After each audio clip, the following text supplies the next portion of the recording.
itu datang, sosok itu bawa pakai naga, pakai ular naga. Dia naik ular naga sama itu bawa apa ya, benda kecil gitulah ya. Ya dia ngomong ke saya, Ananda, jangan dulu kalau mau melukiskan Ibu Ratu, saya mewakili beliau dan Ananda boleh melukis saya, katanya gitu kan. Saya tanya aja, emang kamu siapa? Saya gitu. Saya Dewi Mayangsari. Nggak tahu tuh, pokoknya tiba-tiba ada orang lewat datang terus ngelihat ke saya gitu loh. Nggak boleh, tanya gitu. Itu tiba-tiba begitu, terus saya bingung. Ada apa lagi nih? Nggak boleh, tanya.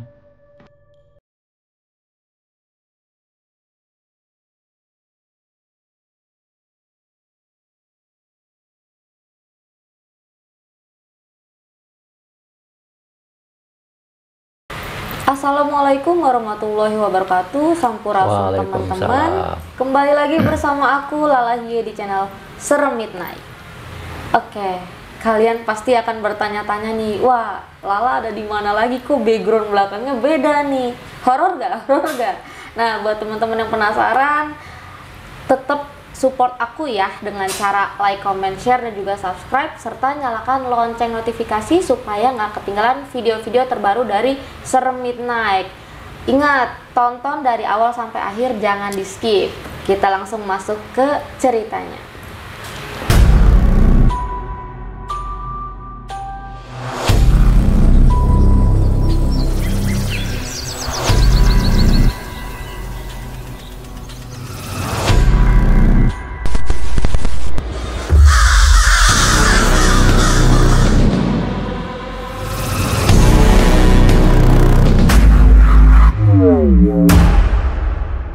Oke teman-teman, kalian pasti penasaran aku ada di mana. Kita langsung saja kenalan sama beliau. Assalamualaikum. Ya, waalaikumsalam. Nah, lagi ada di mana ini kita? Lagi di mana nih Mbak Lala? Lagi di tempatnya Ki Alam. Terima kasih ya Ki Alam sudah mengizinkan aku sama suami aku untuk bersilaturahmi ke sini. Sama-sama Karena sudah singgah ke Gubuk.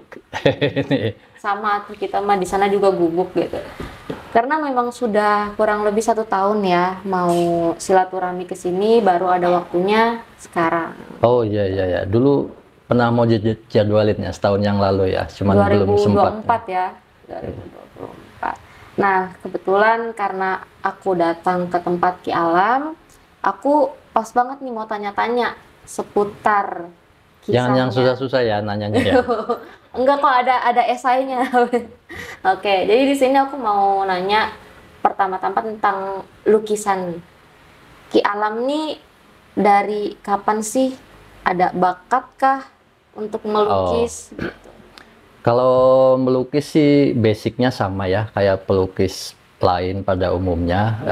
Ada bakat memang dari kecil, dari keturunan gitu. Terus diasah. Bedanya mungkin setelah kita dewasa, terus berbagai pengalaman yang sudah ditempuh, akhirnya punya keputusan untuk menjadi sebuah karakter dalam lukisan itu. Kita pengen tema apa gitu ya, dan saya lebih memilih tema yang bernuansa magis, spiritual dan mistis gitulah. Gitu.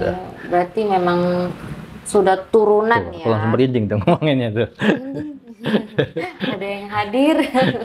Mungkin pemirsa bisa melihat. Wah, kencang sekali. Iya, karena memang energinya sebenarnya sudah dari jauh sebelum sampai sini aku sudah izin ingin pastinya bersilaturahmi, nggak hanya dengan Ki Alam, dengan beliau-beliau yang menjaga yang tak terlihat. Gitu. Nah, saya jadi pengen saya yang nanya nih. Apa kira-kira yang dirasakan yang tak terlihat di sini gitu? Wah, di sini energinya nyampur banyak dari beberapa, mungkin karena dari lukisan. Jadi tiap lukisan Ki Alam ini mempunyai energinya masing-masing. Nah, Dan ada juga yang memang pure dari Ki Alam yang menjaga ya ada di sini gitu. Hodam saya gitu. Iya, leluhurnya. Kira-kira apa tuh ya Mbak? Diizinin emang? Iya boleh. Nggak apa-apa dong. Takut. Sesekali kan biasanya saya yang suka cek hodam orang lain. Iya. Sekarang saya yang dicek hodamnya ini. Iya. Yang Lala lihat, beliau ini ada kakek-kakek tua. Beliau masih dari salah satu kerajaan di daerah Jawa.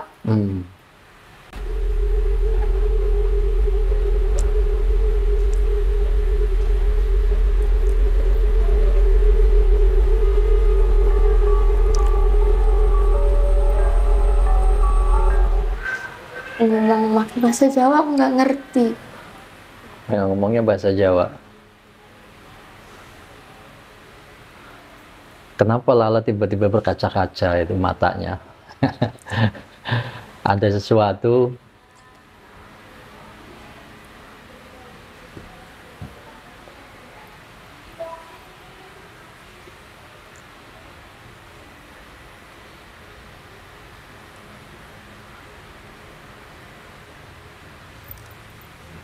Aku sebutin ciri-cirinya aja ya. Ya, boleh.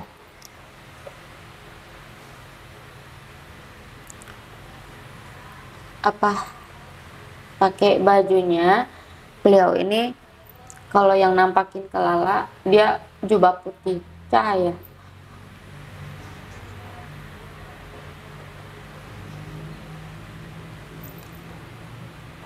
Udeng. Bawa tasbih. Hanya itu aja pada Ada megang tongkat. Hmm. Tapi aku nggak tahu tongkat apa. Tongkatnya bukan sembarang tongkat. Aku dikasih lihatnya itu. Tapi beliau kalau mungkin ketemu sama yang mungkin ada niatnya beda, berubah wujudnya. Enggak itu. Oh gitu. Berubah wujud menjadi apa tuh? Menjadi orang, kayak orang yang apa, gagah, kayak yang apa tuh kalau di zaman perang apa namanya ya, raja. Seperti raja gitu. Berpakaian seperti panglima perang gitu. Iya. Oh gitu. Tapi beliau kasih lihat ke aku pakai baju itu. Yang dengan jubah putih itu, dengan busana apa ya, sesepuh ulama lah kayak gitu ya, semacam itu ya. Iya, seperti apa, wali-wali ya, Wali, seperti itu. iya. Iya. Lebih menampakkan kewaliannya ya. Gitu. Iya, karena memang tingkat spiritualnya itu sudah lebih sekali. Udah kasarnya kita kalau mau seperti beliau itu tirakatnya nggak hanya sekali dua kali, itu harus ini banget gitu, ekstra lebih gimana ya. Kok jadi aku yang karena Lala tuh kalau misalkan mau ngelihat leluhur atau apa kan aku izin dulu, karena walaupun dari Ki Alam yang ngizinin kan belum tentu beliau tuh ngizinin gitu. Iya. Jadi aku nggak mau sembarangan. Jadi udah ya tadi tuh ya sampurasun aja, terus ngangguk, senyum. Beliau juga udah agak tua ya, ada ini jenggotnya, kumis gitu. Apa namanya? Dan energinya kuat. Memang bener-bener yang biasa buat kalau turun tangan perang gitu, kalau berantem kayak gitu. Buat garda terdepan ya. Tapi kalau ngelihat dari ininya ya kayak apa ya,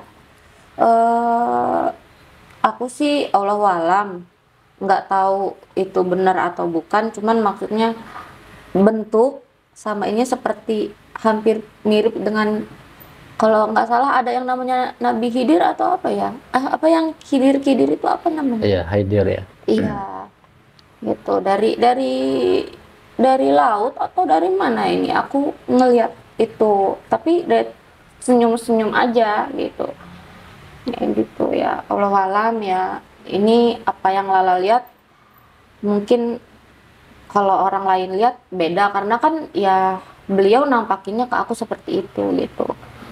Nah terus juga apa namanya ya, setiap Lala kalau memang mau melihat seperti itu pasti nggak tahu, pasti ada kontak batinnya itu, terus aku nangis.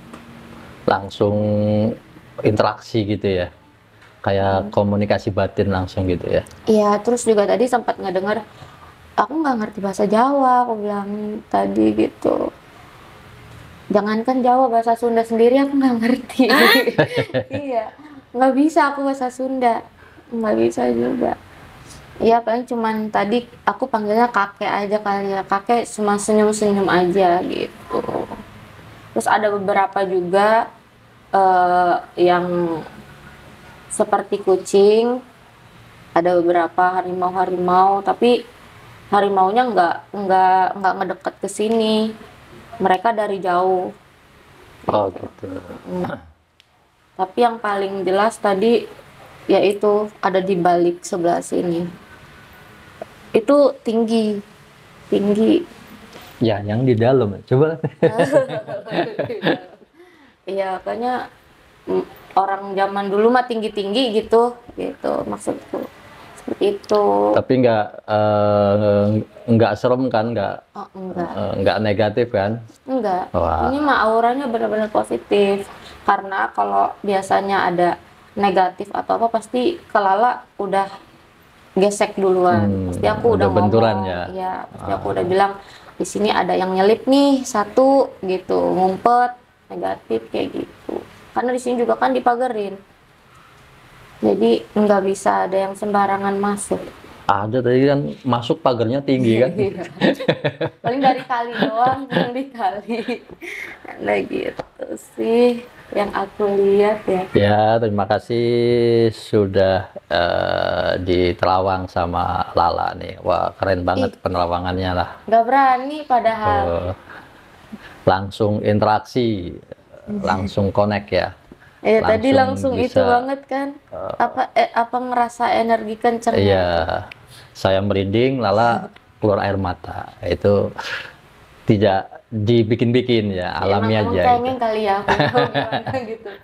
Iya, biasanya seperti itu sih kalau memang yang mungkin masih ada garisnya, atau ya dari walaupun kasarnya Ki Alam dari Jawa, aku dari Sunda, ya namanya leluhur kan masih satu tanah Nusantara gitu loh.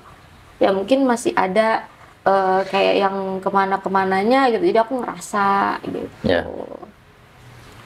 Oke, jadi gimana kita mau lanjut? Jadi mau nangis-nangisan? Oh, nangis-nangisan jangan dong. Nah terus gimana Ki Alam? Aku bukannya nggak sopan, yang tadi lihat-lihat seperti itu ya, maaf kalau misalkan ada yang Ya nggak apa-apa lah, bagus lah. Saya jadi tahu kan dari sudut pandang Lala gitu. Ya kita kan nggak semua yang kita pelajari kita dikasih tahu. Ada juga kadang kita tahu dari orang lain. Jadi kita nggak selalu, walaupun saya juga suka membaca hodam-hodam orang, tapi belum tentu bisa membuka hodam sendiri gitu. Artinya saya sendiri sudah tidak dalam pembelajaran seperti itu. Tapi kalau untuk share ke orang lain ya kita punya sedikit pengetahuan, kita berbagi gitu loh. Seperti saya nanya ke Lala, mungkin sudut pandang Lala seperti apa ketika melihat sisi lain atau mungkin energi yang sering dibahas sebagai hodam itu menurut Lala seperti apa. Nah itu nggak apa-apa, itu bagus sekali gitu loh. Tapi pernah ada ngegambar gak atau ngelukis yang seperti itu? Banyak yang ngelukis, kepengen dilukiskan leluhurnya gitu, pengen dilukis pengalaman, misalkan Lala punya pengalaman spiritual, pengalaman gaib yang pengen diabadikan di kanvas gitu, sebagai jadiin lukisan sebagai seni atau sebagai sejarah nantinya, itu bisa gitu loh. Jadi Ya, setidaknya mungkin bisa menjadi jembatan orang lain ketika dia punya pengalaman yang tidak bisa diungkapkan ke sembarang orang, akhirnya dia mencoba mengungkapkan ke saya dan mengabadikan menjadi sebuah lukisan. Jadi ketika orang mempunyai lukisan itu tidak hanya memajang seni ya, tetapi dia memajang tentang pribadinya sendiri, tentang pengalaman dia sendiri yang terlukiskan di situ, gitulah. Iya. Aduh, masih kayak gimana gitu ya, batin tuh masih dek dek dek dek dek gitu. Masih deg-degan, tapi nggak apa-apa.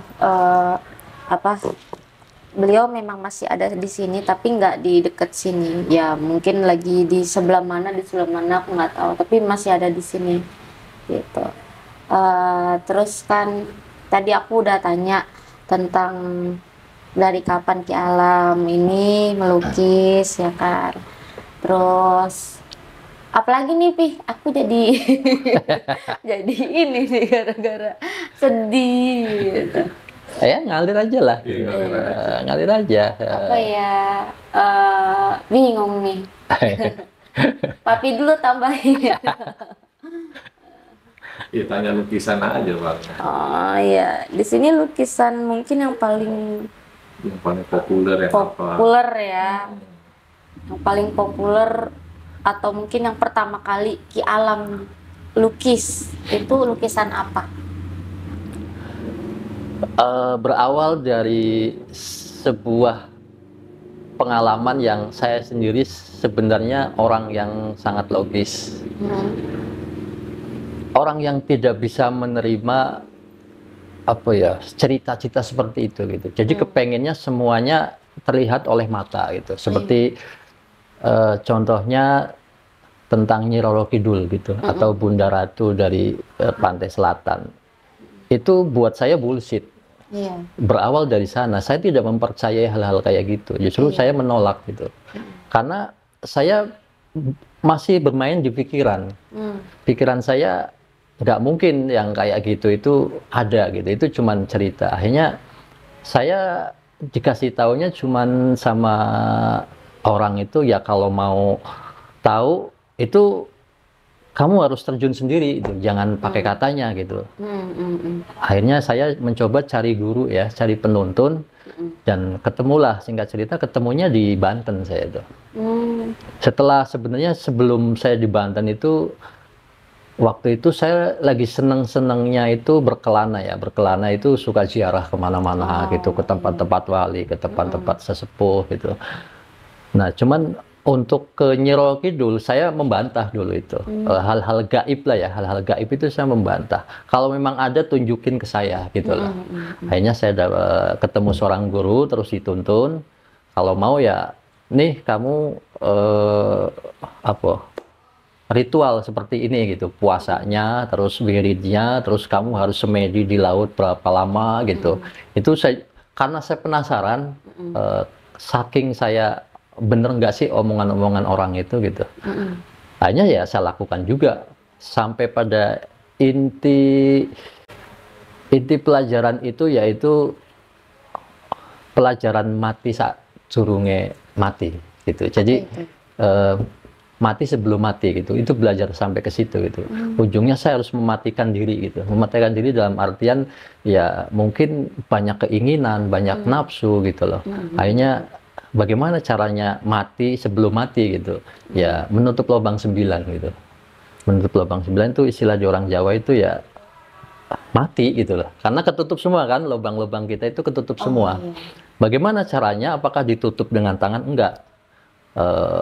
Ki Alam harus tenggelam di laut. Jadi saya menenggelamkan diri di laut. Ya mungkin itu saya langsung singkatnya ya. Kalau awalnya terlalu panjang nanti. Terakhirnya saya suruh nyelam di laut dan sampai benar-benar kamu harus mati di situ gitu. Jadi disuruh mati, disuruh bunuh diri saya gitulah. Tapi bukan bunuh diri, tapi memang pelajarannya kamu harus mematikan rasa kamu gitu loh. Keinginanmu tuh harus mati dengan cara itu, menurut lubang 9. Akhirnya Yang pertama saya lakukan pasti masih ada rasa takut gitu kan. Nggak bisa Wah, nafas ngap gitu itu ya. bahaya kan. Wah, ini saya kayaknya di-prank nih sama guru saya nih, disuruh mati nih gitu kan. Masih ada pikiran itu tuh. Kedua kali masih ragu juga gitu. Karena begitu muncul lagi ke permukaan langsung, wah, pikiran kita masih ke bawah tuh ya, takut ya, khawatir ya, begitulah. Akhirnya yang ketiga kali ya sudahlah, saya niatkan kalau hari ini saya mati gitu. Saatnya akan tulus itu. Dan begitu saya cari batu karang yang bisa saya pegang gitu ya. Saya nyelemin diri ke laut, terus saya pegang batu karang itu, saya tempelin jidat saya ke batu karang, tek gitu. Udah, Bismillah, ya Allah, kalau emang hari ini saya harus mati, ya sudah, saya nerima. Udah, saya lakuin itu. Dan itu sebelum napas saya habis tuh, teng, hilang saya udah. Pikir saya sudah mati saya udah. Di situ saya diperlihatkan dimensi yang belum pernah saya lihat di dunia gitu ya. Nah, di sana saya merasa ada yang sulit untuk diceritakan dengan kalimat ya. Karena emang kalimat yang ada di manusia itu terbatas untuk mengungkap misteri yang saya alami itu alam apa itu ndak bisa dengan kata-kata gitu. Ya, singkat cerita, ternyata saya akhirnya muncul kembali di permukaan dan ternyata saya udah di pinggir. Tadinya agak menengah berapa, mungkin 20 meter lah dari pantai. Tiba-tiba saya udah ada di pinggir pantai. Dan saat saya bangun, saya merasa apakah saya benar hidup gitu? Apakah saya ini jasad saya atau saya ada di alam lain? Masih belum percaya. Dalam beberapa hari itu saya belum percaya itu. Ya, akhirnya ya saya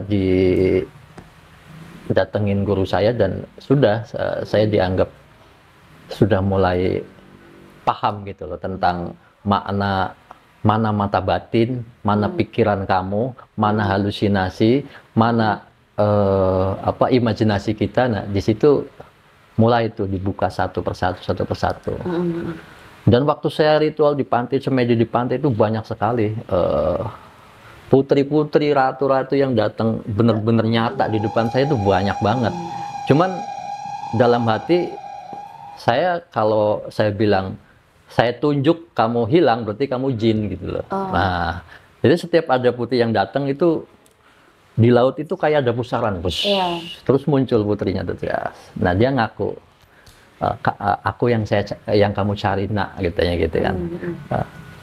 Aku Bunda Ratu, pokoknya aku gitu lah. Saya bilang, oh gitu. Itu nyata itu. Di depan saya itu kayak nyata. Kalau kamu saya tunjuk hilang, kamu cuma ngaku-ngaku, kamu jin, kamu setan yang ngaku-ngaku untuk mengelabui saya gitu. Saya mau Bunda Ratu yang asli gitu. Saya tunjuk begini, hilang lagi. Nanti datang lagi, hilang lagi. Bohong ini semuanya setan, saya bilang. Cerita-cerita orang itu cuma halusinasi. Itu saya pecahkan itu. Dan akhirnya itu ketika kita masuk ke dalam, langsung ke dimensinya beliau, itu beda. Perjumpaannya itu beda gitu. Nggak seperti yang awal saya berjumpa dengan jasad gitu. Tapi antara batin dengan batin, ruh dengan ruh, itu di situ ada pertemuan yang tidak ada kalimat tapi saling paham gitulah, saling memahami. Nah, setelah itu pun kadang saya masih meragukan apakah pertemuan itu benar nyata atau tidak itu. Nah, saya pas setelah 2-3 hari saya selesai ritual itu, saya di kamar itu, dulu saya di pinggir pantai kamarnya itu. Itu saya didatengin. Tiba-tiba ada di meja saya ada kertas putih, tapi ada kayak samar-samar ada gambarnya gitu loh. Saya bilang, ini gambar dari siapa? Datang dari mana gitu? Kok ada di meja saya gitu? Saya buang aja. Ini bohong lagi nih. Pikiran saya masih main tuh. Masih logika. Nah, pas jam siang bolong, jam habis duhur itu, habis sholat duhur, saya terus tiba-tiba ngantuk gitu, tidur lah. Ternyata nggak tidur di situ, siang bolong itu.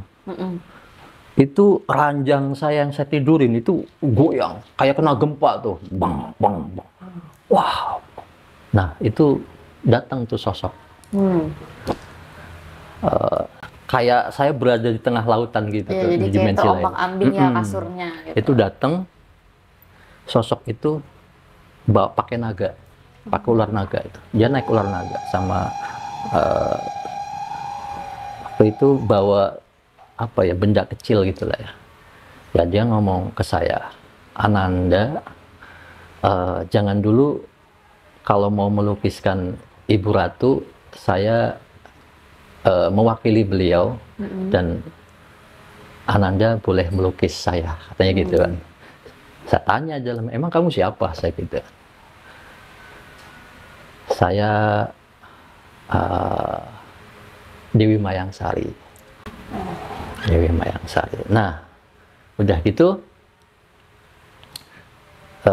beliau sebelum pamit dia ngasih benda ke saya yang tadi dipegang itu. Sekitar segini lah ya, 10 atau 15 cm, kuningan gitu. Ini titipan untuk anak. Saya dikasih itu. Dan itu berubah. Ketika saya bangun dari pertemuan itu, ada bendanya. Itu benda nyata ya. Benda nyata dapat itu ya, benda nyata itu kayak suling bentuknya itu. Kayak suling kuningan gitu. Nah udah. Itu saya dibanguninnya itu sama sosok harimau atau singa, nggak tahu waktu itu apa bentuknya ya. Besar banget, ngelangkahin saya, bong, itu suaranya saya ingat, lari ke balkon dia, kan saya di tidurnya di lantai 2 dan langsung balkon begini. Saya kebangun kan, astagfirullahaladzim, apa ini? Wah, ada yang langkahin saya macan gitu kan. Nah itu saya kejar tuh, masih kelihatan oleh mata saya gitu, dia lari masuk kan pinggir pantai saya, masuk ke pantai sana, ke laut gitu, hilang di sana. Tapi macan, tapi rambutnya itu panjang kayak singa dan ada apinya gitu, bang, bang, bang, bang. Nah, saya bilang, wah mulai aneh-aneh nih saya. Dari situ ya? Iya, dari yang awalnya saya rasional, mulai itu banyak yang aneh-aneh gitu. Udahlah. Saya tanya ke guru saya, itu yang ngelangkain saya apa? Katanya, oh itu Mbak Jambrong, katanya gitu. Saya bilang, siapa dah ini Mbak Jambrong gitu kan. Ya sudahlah gitu. Ya cerita malamnya saya dapat kayak ada yang bisikin saya, udah mulai aja ngelukis Dewi Mayangsari gitu. Saya bilang, Dewi Mayangsari itu siapa? Saya bilang, masih apakah dia penyanyi itu tuh? Kan ada artis Dewi Mayangsari kan? Pikiran saya begitu loh, saya bilang. Tapi tiba-tiba saya nyiapin kanvas tuh, gede lah, lumayan gede. Udah kali-kali nanti ada inspirasi gitu kan. Nah itu dapat inspirasinya itu. Dia sama kayak yang waktu kertas yang datang ke meja saya itu. Gambar nggak jelas itu. Dia ada naga sama sosok putri itu dan hampir sama yang datang itu gitu loh, yang datang ke saya itu. Akhirnya saya mencoba, ya udahlah, saya turutin gitu, saya ngelukis Dewi Mayangsari apa yang saya temui langsung gitu. Dan itu begitu saya tawasul, saya berdoa dulu gitu, saya baca mantra dulu, itu jam 12 malam itu langsung beda suasana ya.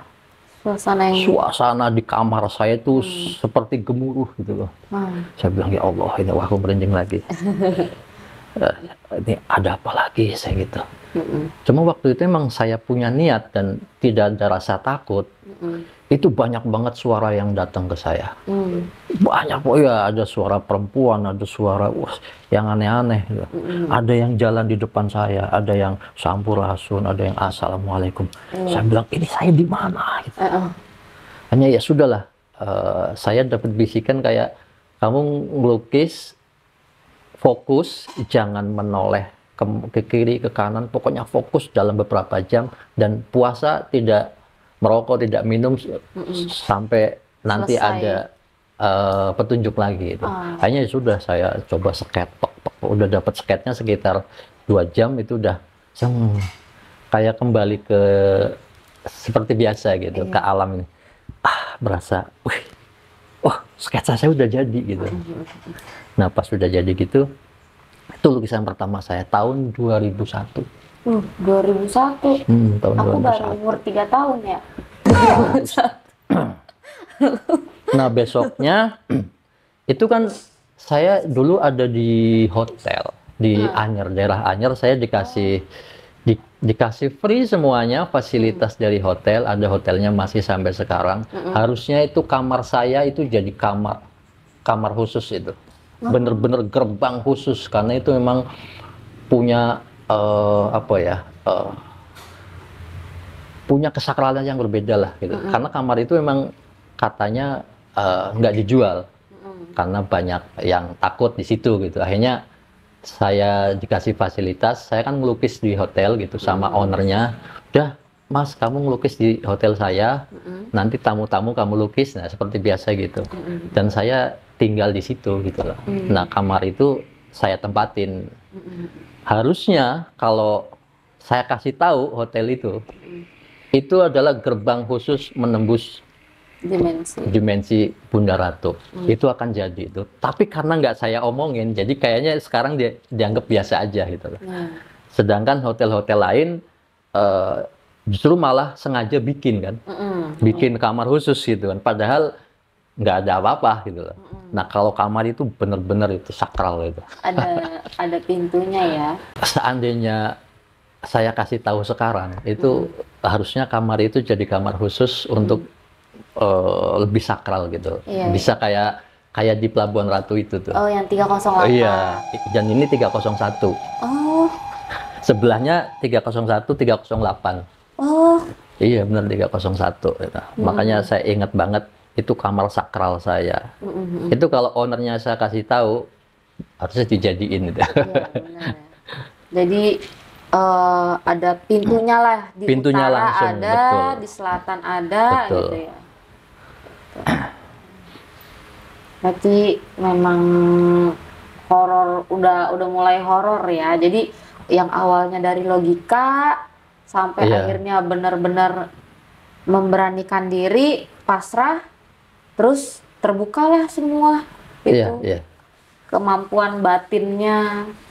Karena kalau saya itu tidak mau menerima informasi yang hanya katanya.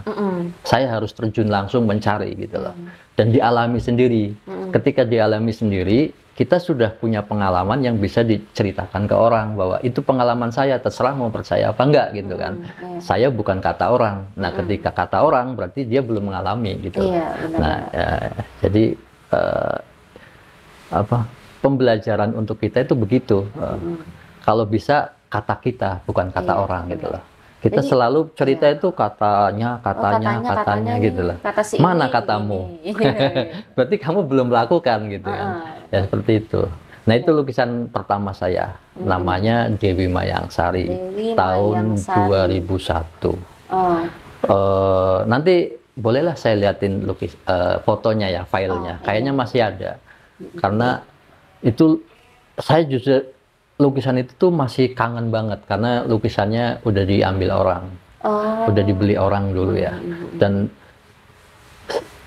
ketika saya punya lukisan itu, hal-hal aneh banyak saya alami gitu loh.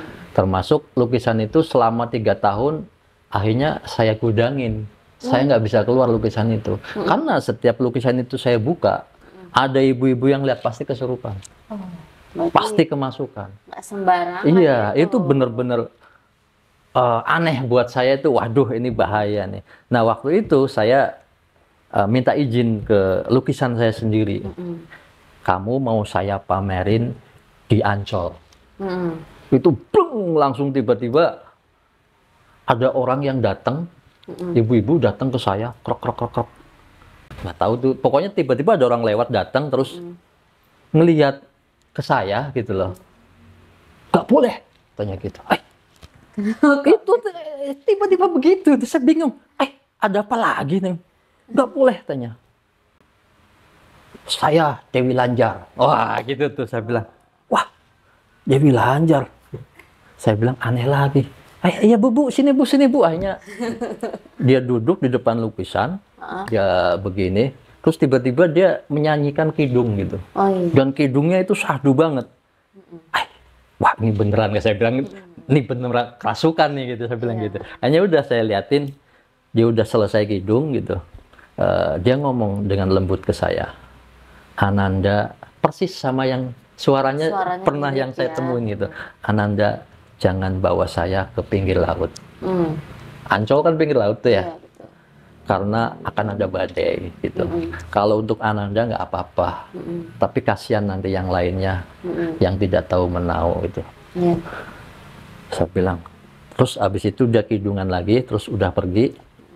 Ibu-ibu itu kaget. Maaf ya mas, ini.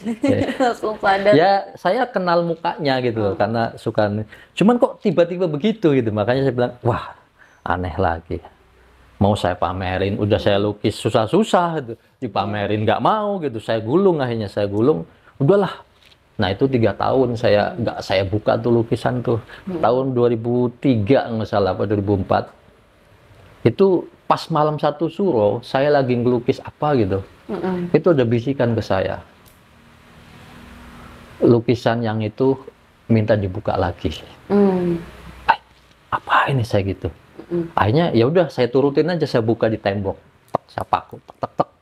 Itu tiba-tiba ada sinar masuk, terus kayak kunang-kunang gitu ya. Nyata itu. Sinar apa tuh? Saya liatin aja, masuk ke tengah-tengah lukisan di dahi itu. Ada mahkotanya sini kan. Nah masuk ke situ. Saya bilang, nah, wah, apalagi nih lukisan gitu. Nah terus pas malamnya saya udah tertidur atau saya agak lupa, pokoknya dapat petunjuk udah boleh dikeluarin gitulah. Nah akhirnya saya keluarin lah ke galeri saya. Itu setiap orang ngelihat ke situ, ada yang nangis, ada yang merasa ketemu lagi, ada yang, wah pokoknya aneh-aneh orang itu. Saya bilang, wah nih paranormal banyak yang datang waktu itu, dari Pandeglang, dari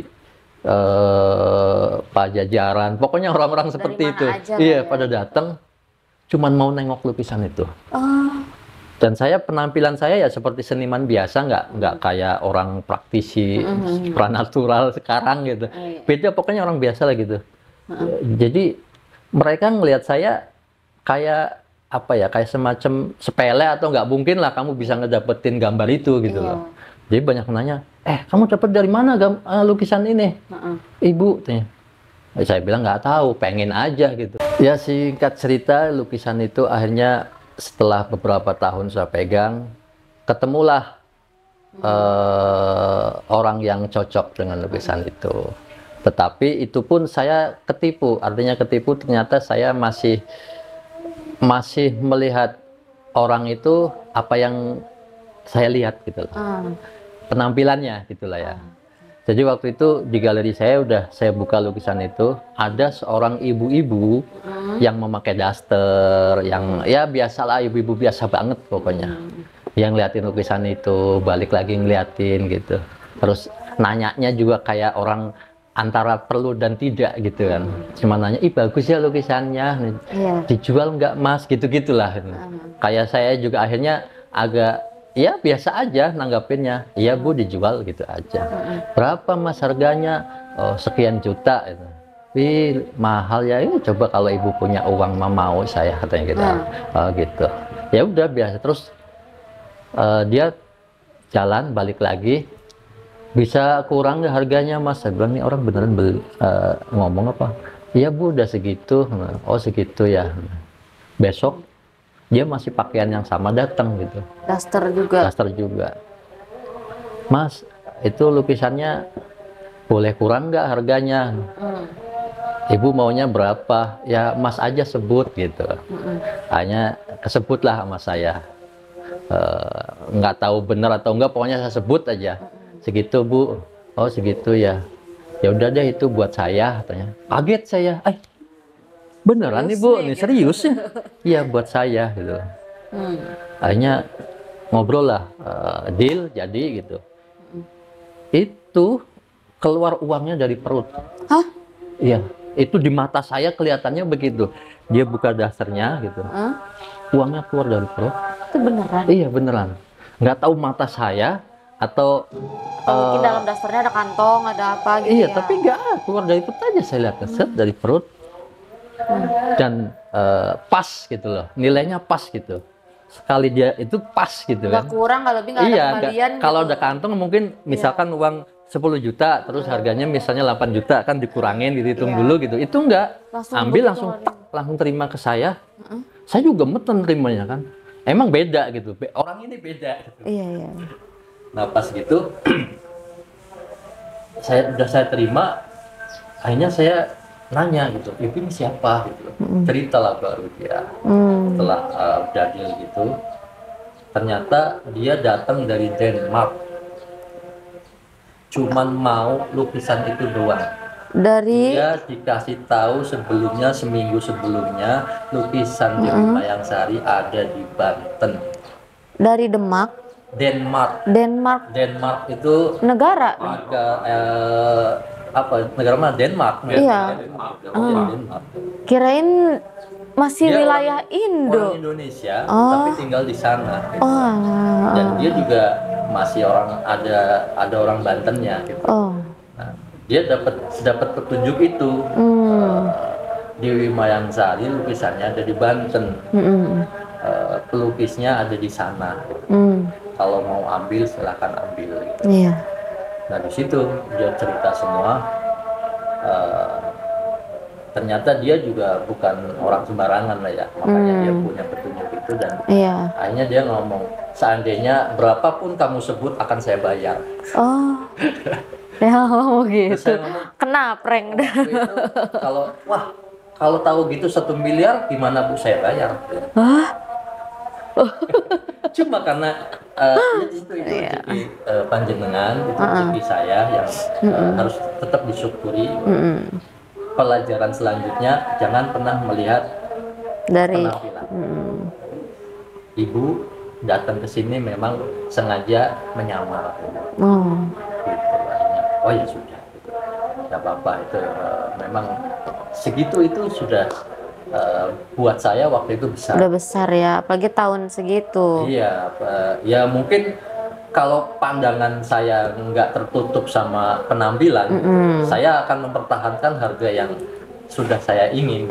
Yang pertama Itu saya kali. kurangin karena melihat Si nggak ibu. mungkin beli juga, saya kasih harga segitu gitu. Iya. Ternyata ya kamu sebut berapapun akan saya bayar karena memang ini panggilan dari beliau. Tapi memang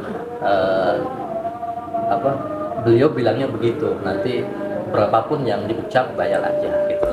Ternyata saya ngucapnya nilai segitu, ya sudah gitu. Ya Memang udah. segitu. Singkat cerita ya sudah, lukisan itu terbang ke Denmark dan sampai sekarang saya tidak melihat lagi gitu.